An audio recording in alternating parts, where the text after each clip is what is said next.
Back in April 2024, I had player 016 himself, Sam Lantz, in bed with me. Yes, that Squid Game sweetheart that you were eyeing and oohing over. One interview later, we went from strangers to friends. Go watch, you'll see exactly why. Sam Lantz, Squid Game alum, gets in bed with FayWhat. Here at the FayWhat Show, we bring you interesting interviews with incredible, amazing people like reality star and Squid Game The Challenge, right? Third runner-up, hometown local boy, Sam Lantz. Watch this.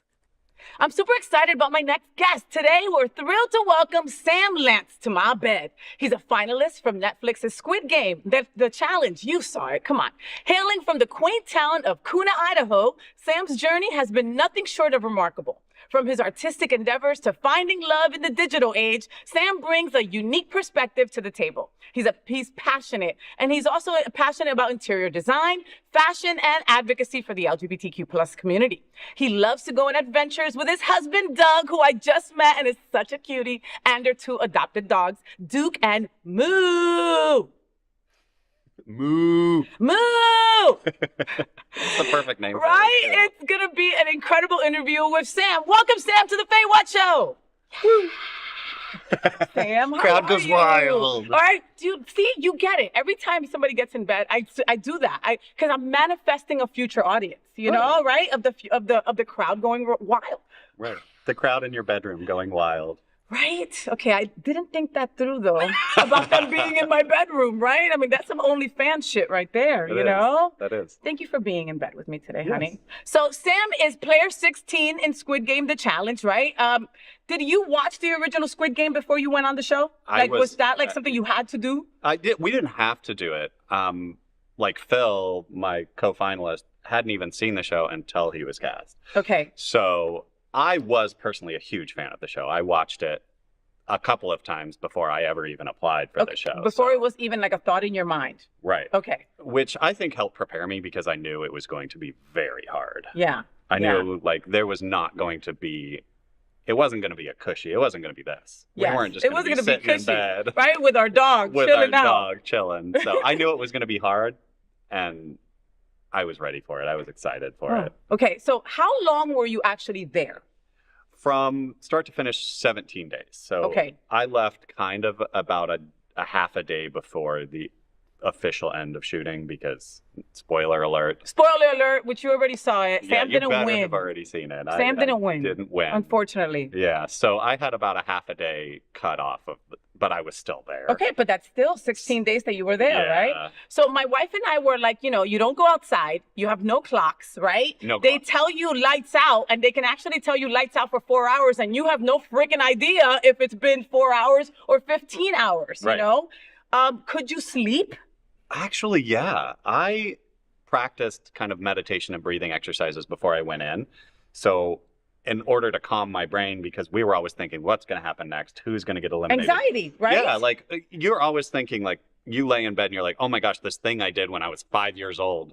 And so we were laying in there going, oh my gosh, I talked to this person earlier. Now they hate me and now they're going to vote me off. Or so I was able to just kind of focus on the, you know, in 2, 3, 4, out 2, 3, 4. And that kind of shut everything else out of my brain.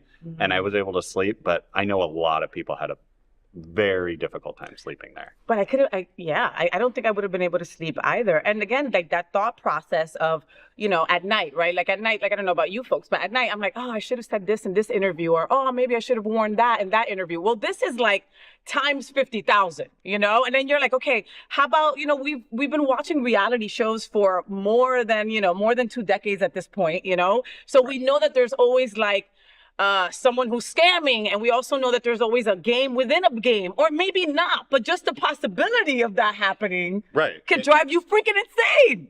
I just kind of accepted that whenever I thought I had a grasp on things is when it was all going to change. You never knew what was going to happen. Like when that cloche came out in the dinner, I was like, I don't trust that.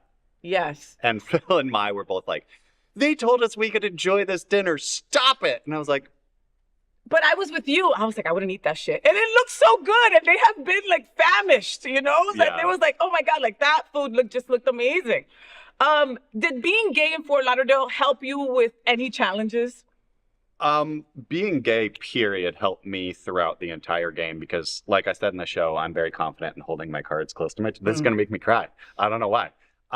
But when you're so used to hiding yourself, going into a place where controlling how people see you is kind of easy. Yeah. I didn't think of it that way. You're absolutely right. And so it also, like, I went in and I was like, I'm gay, because it immediately kind of made everyone warm up to me, but also it took anything away from me being tall or, you know, masculine looking or masculine acting. It kind of took that away from that target off of my back, because just social biases, not necessarily a negative social bias or anything like homophobic or anything like that, but immediately people are like, oh, he's not the threat that I think he is. And so it really helped me actually make friends, but it also helped me not become a target. Yeah. Yeah. You know, and, you know, every year we celebrate National Coming Out Day. Everybody, you know, celebrates that. And from this same bed, I constantly say, like, I love that people celebrate when they came out, but if you are LGBTQ+, we come out every freaking day, you know, we come out in every single situation, you know, and sometimes it puts us in harm. Sometimes it helps, you know.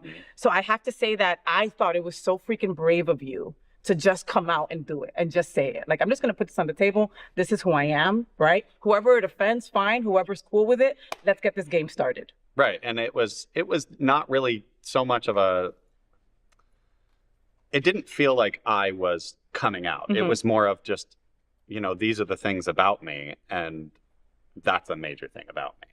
So it was something that I felt was important to say, but it wasn't everything about me. Yeah, and it's not. You know, if you're gonna, if, you know, when you explain, oh, Faye, tell me a little bit about yourself. Well, I love to get dressed up. I love dogs profoundly. I love my wife. You know, like, it wouldn't be the first three things that I would say about me. You know, it's part of who we are. It's part of our fiber. But understand that the second that you said I'm gay, all these little queer kids were like, oh my God, he's gay and he's on a reality show. I could be like him, you know?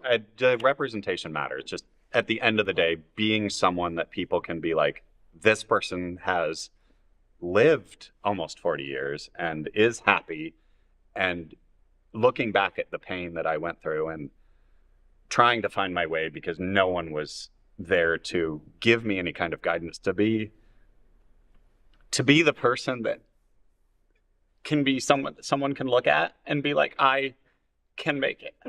And you are. It's okay to cry. That is I know, so fucking powerful. It's kind of wild because I am not afraid to cry, but I haven't cried. I never cried before the show as much as I do after the show. Yeah, but because then you really see the people that you've touched, Sam. Hundreds of people have come up to me and messaged me and just said that these little things that I shared about myself and the pain that I shared about myself helped them kind of circumvent or just detour around little things. Like, I've overthought so much, and now I'm like, I didn't need to think that hard about that. I can just let that go because my life continues. Yeah. And your life is continuing in such a beautiful way. Such an amazing way. Let's talk about the creepy freaking doll. Okay, was it as creepy on the challenge as it looked on the show? Honestly, when we walked in that room, and she was probably, I don't even know, like 10 or 12 feet tall. I mean, you're like 10 or 12 feet tall, so I was like, hey, let's be friends. And she was like, no. No, but did you have like bad dreams afterwards about her or anything? I mean, because they really did a great copy of that doll, Sam. Like, that shit was spot on. Like, we did not expect her to turn around fully. And when she did, everybody in that room, all 456 people were like, oh my gosh, this is really happening. And then when her head would spin, and then the little song that she sings, that's the creepy song. That's that creepy song that got stuck in my head forever. It is a creepy song, and it's way creepier than just red light, green light. Yeah. It's way creepier. Yeah. And she's saying something in Chinese or something. Korean. And that even makes it even creepier. It's something about the hibiscus flower blooms at I can't remember. She could say that you are going to live a long, prosperous life. And all I hear is, you're going to die. You're going to die. Red light, green light, you're going to die. One thing to the producers and the people who made that, I really think that there should have been a blood aspect to it. I missed the blood a little bit because I remember the original show. That was a lot of freaking blood. Yeah, they kind of wanted to steer away from that. I know, I get it. because there was a lot of they were putting us under a lot of stress as it was, so they kind of wanted to make the black kind of like, you know, Squid Ink and kind of ease us out of the traumatic part, which it already was, because they were emulating the deaths by just taking our friends away. We weren't like saying goodbye and stuff like that. Like, even when we got to hug people, that's it. They were gone. We never got to talk to them again. We never talked really about them again. It was as if they had died. And you had to go through that loss in a minute or an hour because you had to go on to the next challenge. Yeah. It was a lot of emotion. Yeah, and you know, again, and I'm here telling you, like, yeah, the producer should have added blood. Like, yeah, trauma much, Faye? Like, what was I thinking, right? Like, that was just only for me because I'm a fucking moron. We had another local person on the show, Chad Van Horn. Yes, Chad. Right? I adore Chad. Hi, Chad. Hi, Chad. So he had the pact he had with the older lady, Mai, right? Who won? Yeah. Okay, like, have you asked her for any money, by the way? No. Like none? Not even like a couple bucks? No. She won $4.56 million. Yeah. Okay? By winning and won with rock, paper, scissors. Isn't that how that went down? Yeah. Wow. That was an epic battle. I think they played something like 33 games, which of course they had to truncate for television. But you'll notice the keys, they go down from like this to you being able to see the bottom of the glass cube that they're sitting in. They played a lot of games. 33 games. Yeah. 33 games as in best of whatever. No, 33 games until the person found the key that unlocked the safe. Oh my God. So yeah, there's no way they could have put all that on the show. That would have been 33 hours of shit. Oh my God. That would have been very boring. Just 33 games of rock, paper, scissors. Are you good at rock, paper, scissors? Yeah, what's so funny is we were... Let's play real quick. Oh, wait, are we going to go behind our backs? Oh, okay. We could do it. Okay. 1, 2, 3. Nicely done. All right, one for me. Okay. Well, okay. 1, 2, 3. Up. Okay. 1, 2, 3. 1, 2, 3. Damn it! Damn it! See, you would have won the $4.5 million though. Well, we had to choose keys. But still, you never know. I would have been like, I would have chose Luna too. You the key. You know, you were third to, you know, at the end of it all, 450 something people, right? 456, yeah. Did you think you'd make it that far, Sam? I never let myself think about it because if you think about you're going to make it to the end, everything else has a lot more weight to it. But if you take everything piece by piece, chunk by chunk, it's just that little thing. I love that. That's so wonderful. You know, I'm in sobriety. I've been sober 9 years. And so one of the things that we say all the time is one day at a time, you know? And when you're in early sobriety, it's even one moment at a time. Like you can't even think about dinner. I have to figure out how breakfast is going to go and how I'm going to do right now. So kind of the same thing. I'm not going to let myself go into, you know, because we're always worried about shit that doesn't even happen. Right. 98% of the time. Right. You know? So you really had to get your game face on. Your meditation, as you said, was really important to you during that time. Yeah. And I could see that saving your butt, like big time. Whew. How did you practice for the licking of the honeycomb? I don't know that there was really any practice. My husband, before the show, he was like, you need to buy those cookies. And at that point, there were just so many things that I was overthinking that I needed to just stop. And I was like, I can't do it. I can't add one more thing to this right now. I can't overthink it right now. And when I went in, all I thought was, Doug is going to kill me. And then I got Star and I was like, oh no. My God. But I went to dental hygiene school. I didn't graduate because it wasn't my bliss, but I knew that if I thought about food, I would get a different type of saliva. Okay. So I knew that if you would produce more. You produce more saliva, and you also produce a more digestive saliva versus just a lubrication saliva. Okay, I didn't know you did research on saliva. Holy shit. Well, I mean, school, thanks. No, right? Thank you, dental school. Thank you, dental school. So I knew that if I had that certain kind of saliva, it would help break down the sugars faster. And it was kind of disgusting, so luckily they didn't show it in the show, but we all had just mouthfuls of saliva, and we just spit it in the bottom of the tin. It was just this big it was so gross. And I didn't really lick it. Okay. I just you just kind of wet it. I wet it and then I would used scratch it, and then I held it up and I was panicking thinking I wasn't getting anywhere. And then somehow some of my saliva got into the grooves on the front. I think I may have spit in it again. And at that point it started eating through the cookie from the top, and then like my needle just went through and I was like, oh my gosh, I'm done. And you can see in the show, you like kind of look my surprised, temple vein right? is like bulging out. Also, my best friend Danny had just been eliminated. It's like me to Luna, and I just watched her be eliminated, and I was like, I don't. And she was eliminated like just one little thing cracked. Like it wasn't even like, she was so on it and focused. And then like when she was about to finish, the little corner cracked and she lost. Yeah. And it was like, oh my God. It was rough. It was rough in there because it seemed like also a lot of people were picking up their cookie to do it, and I was like, I need to keep it in the tin. I need to keep it stable. I'm an artist, so I knew I had a stable hand to be able to modulate the pressure. Mm-hmm. So I had a little bit in my head of, I can do this, but it was also Star, so I wasn't cocky. Yeah. I think a lot of the people in Star passed just for that reason. It was an umbrella, so we weren't overwhelmed, and it wasn't triangle, so we weren't cocky and just letting it go. Yeah, just thinking it'd be easy. Because a lot of people in triangle just tried to break it. Yeah, but a lot of people fucked it up too by just trying to break it up. I think more people made it through Star than made it through triangle. Yeah. And that's just... But that's also because they were very cocky, like you said, you know? That's exactly it. So, well, let me tell you, as a lesbian, right, we could have taught you how to lick that honeycomb real quick. I should have come to you. You should have. Listen, if the challenge has like a reboot, like they do All Stars in the future, and you know they're going to call your ass to be on it, I'm giving you a freaking lesson on it. And you're going to be like, I'll call done. I'll call what do you want? Felicia Umbrella. too. What do you want? I'll take umbrella. No problem. I got this. So you and your incredible husband, Doug, have two pups, right? Yeah. Right? 2 rescue dogs. And tell us about them. We rescued them right after the start of pandemic. Actually, April Fool's Day, we adopted 2 incredible little babies. What's so funny is my dog is a lot like my husband, and his dog is a lot like me. So his dog is 6 feet tall? His dog is basically 6 feet tall. Legs for days, and an attitude, and always needs to be touched. So and that's how you are? And that's how I am. And I love my head rubbed. I love my back rubbed. My love language is definitely physical touch.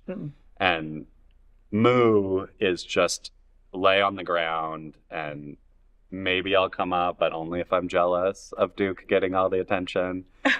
Not that Doug is ever jealous, but she has the more calm and loving aspect of the 2, and then Duke is a little more hyper and high maintenance. And you didn't have dogs before then, or you had a couple too, right? I've had dogs in the past, but when we got together, neither of us had a dog, so it was kind of nice because it wasn't one person's dog. Yes, it wasn't his dog coming into the relationship or your dog. Right. How long have you been with Doug now? Because you guys are married, right? We got married in October of 2022. Aye, but you're still newlyweds. Yeah, so we got married just before the show filmed, and then after the show filmed, we actually went on our honeymoon because I got to stay a little bit longer. So he flew over, and I love that. And that was in LA. Was it in LA? In London. They filmed it in London. Yeah. Oh my God, how interesting! But that's a great little honeymoon to be. I love London. Oh, I can't deal with their weather, but they've got like great people. Their food and their culture is just incredible. The city is absolutely wonderful. So when Doug went over to London to meet you, when you were done, were you able to tell him like, I'm third, or I didn't win, or I had to sign an NDA that was like that, and so did he. So before I ever even got my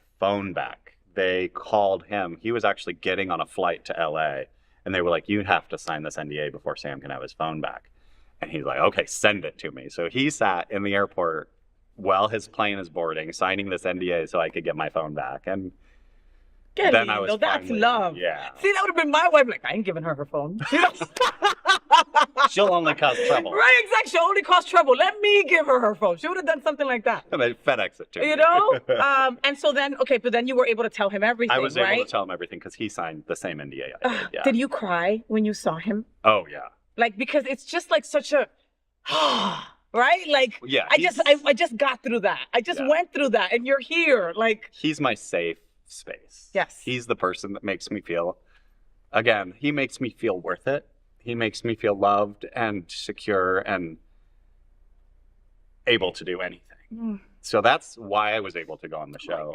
Can we double date? Can we double Yes, date, please? please. Oh my God, I love this so much. Listen, our person is just supposed to make us safe. That's it. Yeah. Like, and it's hard to explain that, right? The It's world so- is crazy. It's So it's hard. an election year. I'm so worried about Trump. I can't even tell you, Sam. Oh, same. Okay, and I was that girl that didn't give a shit about politics before. Yeah. We got marriage equality, and I was like, woohoo, we done, you know? And I was a damn fool for it. And I had to quickly get educated during the Trump years, you know? And I am freakily afraid that I won't be married someday to this woman that took me 40 years to find. Yeah. It feels like we have started to build a foundation and the flood is coming any day to just wash everything out from under us. And You're so poignant. I'm like, it sucks. We're fucked. He's like, the waters are rising. You know? it's just it feels rough. It feels rough to be able to have something that you are so happy in, but know that there's people ready to just come and bulldoze you. Yeah. Yeah. For no reason. Or there's people that just don't want us to breathe, Sam. Like people that don't know you, don't Right. know Doug, don't know your adorable pets, don't know me, you know, and just automatically don't want us to exist. Mm-hmm. You know, like Yeah. I don't think it's anybody's business who's in bed with me. And I also don't think that men should be making decisions as to what I should do with my reproductive organs. And this No. is the world we live in right now. Yeah. It's based in people's unhappiness, I believe. People are so unhappy and they don't want other people to be able to make choices that make them happy because they're making choices that make themselves unhappy. You know, we both heard this a million times. Hurt people hurt people. Exactly. And that's what it is, you know. Yeah. Sam, you're super passionate about advocating for our community, Yeah. you know. How has being on Squid Game elevated your platform to be able to reach more queer gay boys out there? Being able to tell my story of coming out and losing my family has surprisingly, I don't know why I'm surprised, but has touched so many people that have parallel stories and given them, I don't want to say hope, but given them fellowship. Mm. And it's given me an example of just talking about our pain. Yeah. Yeah. Even though we're afraid it's going to hurt us more, it doesn't. It helps other people. Yeah. And releasing that poison that we keep bottled up inside, that resentment that it can boil over into, just really helps a lot more people than you would think. And it's not in vitriol. It's not in hate. It's not, this is just what happened to me. Yeah. And it's really great to find people that have that too and have grown into fabulous people. Fabulous people. Yeah. You know, you're speaking out for the voiceless, for the people that can't. Right. And I'm what I like to call a palatable queer, because I'm masculine acting, I'm masculine presenting, I'm a cisgendered white man. And so I'm the person that they will listen to, and I will be that person that will speak until I can get them to listen to the other people. I love that. I love that. Not that they need my help, No, but no. And that, the people on the other side need my help. no, completely. You know, I'm really involved with our trans community. You know, our Yeah. trans community is the most attacked. You know, the Absolutely. most vilified. You know, most people didn't even know what trans was a couple of years ago, and now it's all over the news, coming out of mouths that it shouldn't. You know. Trans Day of Visibility is coming up, and I'm blessed that I get to help an organization called Trans Social do their events. And, I'm constantly thinking that, like, if I'm at the table, if I'm allowed at the table because I'm light skinned, then I'm going to make sure that my trans community is going to get a seat at the table as well, you know? Right. But like you said, sometimes they'll listen to you before they listen to the next person behind you. And that just speaks such volumes on your integrity, your intention, you're passionate. You know, you're a fucking good ass person. Thank you. Just saying, in case nobody told you that. So you've been really open about your mental health, anxiety. There's such a stigma behind getting help. Right. We're talking about it openly. We talked about it before the show. A lot of things get us anxious. A lot of people need treatment. A lot of people should get treatment, and there's so many different kinds of help. Just talking about it is a way for you to help. Absolutely. It helps you, it helps your partner, it helps any relationship that you have if you're able to share things that make you vulnerable and ways in which you're weak. If the person loves you, they will want you to be stronger.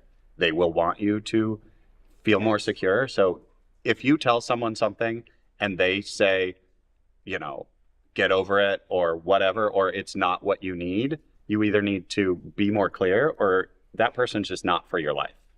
Yeah. And they have their own pain and their own strength that they need to grow in. But people that you surround yourself with should be people that build you up. And I am so lucky. I have a chosen family that includes biological members of my family now. I love that. But it's Do you still not talk to your parents? My father died when I was 17, but my mom, I don't speak to her. I don't know if she's tried to reach out to me, but like I've said before, there's only so many times you grab a hot pop before you're like, yeah, I'm going to just wait until. Yeah, I still have the scars from the last welts you left me. Yeah, so I'm reserved in that respect. No, and you're protecting yourself, Sam. Right, There's and the people I love. And the people you love, Right. I love the word chosen family and I hate the word chosen family, right? Because, I've got people in my chosen family crew that I would die for, Sam. Yeah. That if they needed a kidney, I'd give it to them, Absolutely, wholeheartedly, just like, and there's some chosen people that I love more than people I share blood with, Absolutely. And just, core people it's so important, like Sam said, for a lot of years, I just was taking on people. Come on, let's be friends. The more friends, the better, and you end up having these toxic bloodsuckers that take all your energy and take all your insight and take all your love and then leave. And then you're left like, why am I so exhausted? What just happened? Right. And you might be going through a tough time yourself, or you might be about to spiral. And you need the people who elevate you, not the people who bring you down. Right. And and those people have value as well, but they have a different type of help. They need a different type of help than you can give them. And you need to be able to realize in yourself that, yes, they need help, but you don't always need to be the person that helps. Yeah. Because you need help too. Yes. Yeah. And you need to think of yourself. You need to take care of yourself first and then take care of other people. Like in AA, they tell us, you got to put the mask on, right? You got to put on the mask on yourself before you go and help somebody else, like on an airplane. Same thing. Yeah. So what's next for you, Sam? Like, what's next? Are you doing another reality show? Like, what show will you be on next? Like, has this bubbled up something inside you that now you want to go on Survivor, or you want to go, I don't know, like a Big Brother, or you want to go on something else? Like, was this the first reality show you did? It is the first reality show I've ever applied for. A first reality show. And you got it just like that. I don't know if it was just like that. Well, they saw your freaking face, and it was like, and just like that, we want him, like That. But so now, like, what, you're an artist also, like, what do you want to do now? I've been on this kind of cross-country tour where I've been in a different city every night. So now I have a little bit of a quiet time where I can kind of focus on the organizations I want to work with. I would really love to work with, obviously, the pets. I like pets more than I like people. Yeah. And the queer community, I feel like we need allies within as well as without. Yeah. And we need strong people that can take the waves versus be bowled over by them. And I feel like because of my point that I'm in with my chosen family and my husband, I feel like I can give people a little more because I've been through so much and I kind of feel like I'm on the other side. And I want to help as much as I can.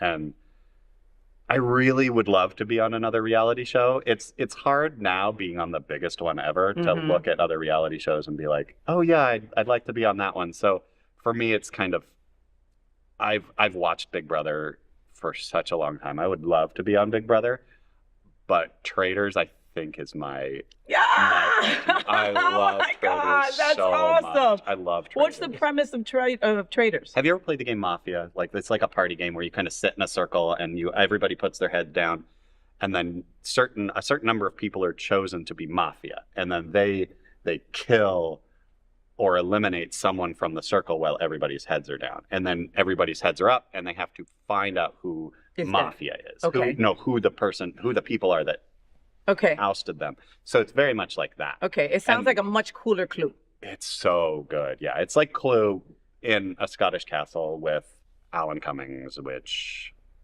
I mean, that's just no. You got to get on that show. That's just a dream. You have to get on that show. Yeah, Netflix also has another show I'd love to be on called The Trust, which is everybody can either split the pot or they can eliminate people to make their split even more. So it's a very much a social. I think I started watching that, and then they were like, a game inside a game kind of deal. Yes, but that shit would really is a head twister right there on that one. Yeah. Something else that you're passionate about, and if it's okay for us to talk about, is just using your platform to help others with like suicide prevention and stuff like that. Absolutely. Unfortunately, you've lost someone dear to you. I've lost several people very close to me to suicide, so it's hard to watch, especially as someone that's come out on the other side of the pain and someone who has in the past attempted self-harm. When I was very young, I thought there was no way out.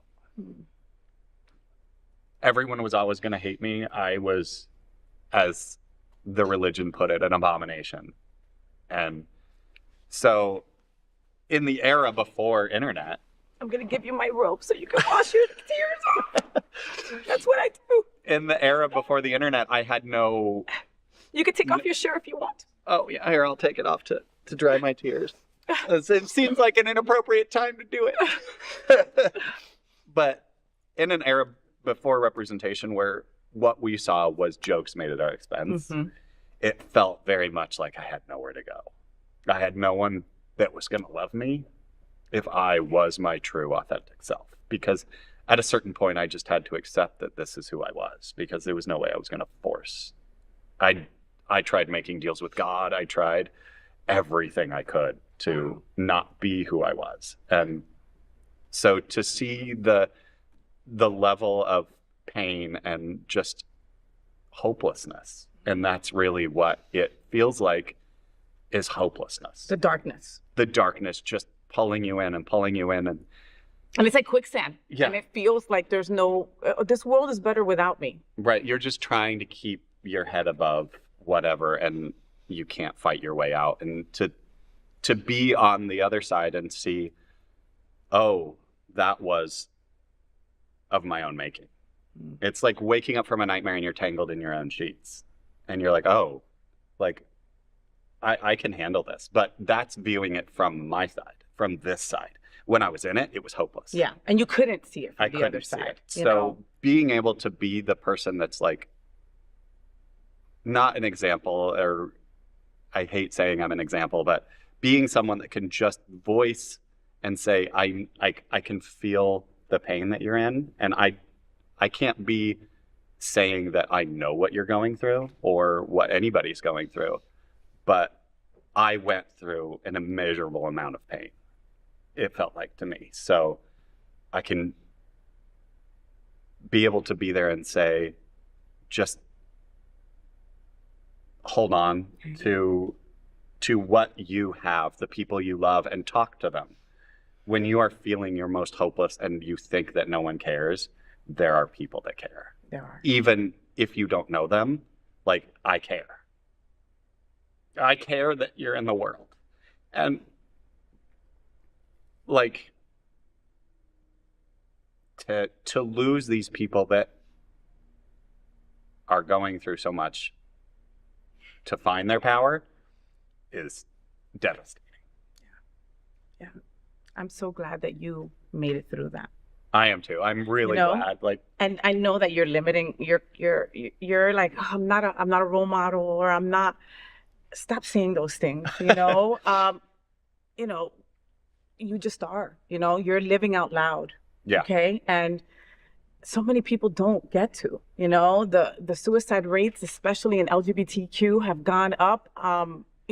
So much recently. And the Trevor Project does does a scale every year, and it's scary, you know, when it talks to LGBTQ plus kids and it asks them how many have wanted to end their life, and more than half have, you know, thought of or tried to, you know. And people think that we have enough, or why do we still have pride, or why are we railing about representation? And it's because people are still helpless, and people are making people feel helpless. And that's why I like to say it's like we're in a fog, because we don't know where we're going. We have no idea. No, it doesn't matter who you are or how you were raised or whatever. You don't know where you're going.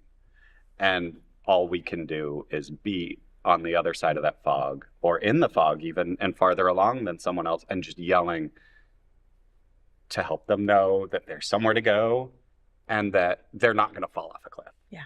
And that it is possible. It's possible. You know, because at that moment when the quicksand is up here, you're like, oh, that's it. I'm letting go. That's it. It doesn't matter. I'm never going to get over this. Right. You can get over this. You can get over this. You know, if you have thoughts about suicide, please go talk to someone. Please. There are so many organizations, from Pride Lines in Miami to SunServe up here in Fort Lauderdale, and everywhere in between. There is help. Don't think that because you have no insurance, none of that, that's bullshit. There is help.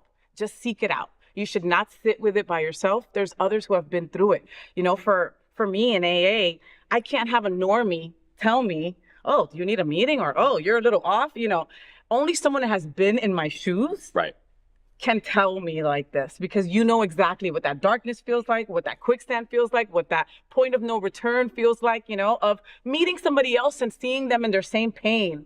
That kismet, that connection, there's no way to explain that to somebody that has not been through it. No, and you're never a burden. It doesn't matter if the person doesn't know you, if they have a passion, which everybody in those organizations has a passion for helping people find their way. You're never a burden. You will be welcomed with open arms, and people will try their hardest to help you help yourself. I love it. Sam, thank you so much for being in bed with me today. You're such an exceptional human. Like, I can't even with this. Please make sure that you follow him on all social media. Paul Bunyan. Paul Bunyan. When I was following you, I was like, Paul Bunyan. I'm like, is this him? Is Paul Bunyan underscore or something, underscore right? ish. Ish. Because I'm not Paul Bunyan. I'm just ish. Paul Bunyan-ish.